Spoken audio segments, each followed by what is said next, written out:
மாவு வளர்ந்து தாளிச்சு கொட்டிடுவா போங்க. சொல்லுங்க நீங்க. மகளுக்கு எல்லா வேலையும் சொல்லி கொடுத்து வளர்க்குறது நல்லதா, இல்லை என் மகளை ஒரு எச்சி டம்ளர் கழுவ விட மாட்டேன், ஒரு சீவார தொட விட மாட்டேன்னு சொல்றது நல்லதா? மருமகனுக்கு நீ குண்டி கூட கழுவி விடணும்னு சொன்னா அதையும் செஞ்சுக்கிட்டு இருப்பேன். அதான் கழுவி விடுவேனே மருமகனுக்கு. எனக்கு என்ன.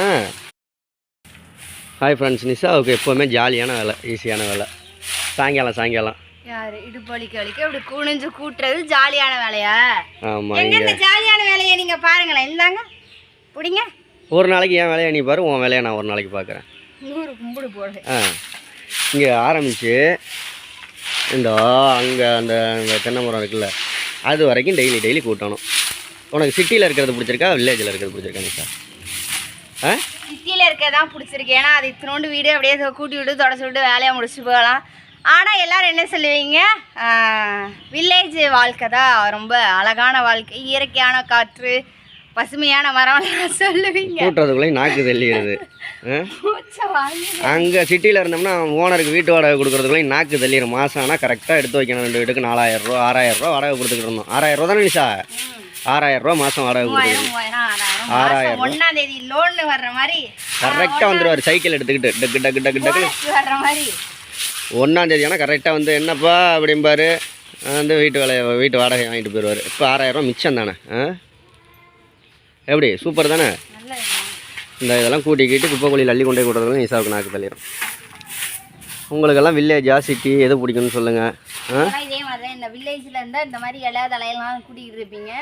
அது ஒரு வருஷம், இன்னும் 1 வருஷம் தான், அப்புறம் என் மாவை வளர்ந்துருவா. மாவு வளர்ந்து தாளிச்சு கொட்டிடுவா போங்க.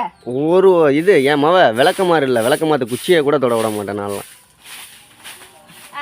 அப்படி சொல்லிட்டு தான் இருக்காங்க நிறைய பேர். நிஷா கூட்டட்டும். சொல்லுங்க நீங்க. மகளுக்கு எல்லா வேலையும் சொல்லி கொடுத்து வளர்க்குறது நல்லதா, இல்லை என் மகளை ஒரு எச்சி டம்ளர் கழுவ விட மாட்டேன், ஒரு சீவார தொட விட மாட்டேன்னு சொல்றது நல்லதா?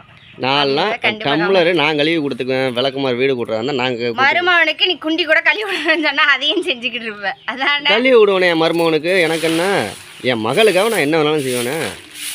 என் மவளை மிஞ்சி தாண்டி. யாரு உன் மவன் பிய பேண்ட் வந்து தண்ணி ஊத்து பண்ணா கூட நீ போக மாட்டேன். அது மவன், நான் மகளுக்கு சொல்றேன். காலையில அவன் பாத்ரூம் போயிட்டு தண்ணியெல்லாம் ஊத்திட்டு அவனே வந்துட்டான். போடி நான் குளிக்கணும், போய் பாரு பாத்ரூம் சுத்தமா இருக்கான்னு ஒரு விசிட்டு போயிட்டு வாடி அப்படிங்கிறாரு. அது மவன் பெரிய பிள்ளை.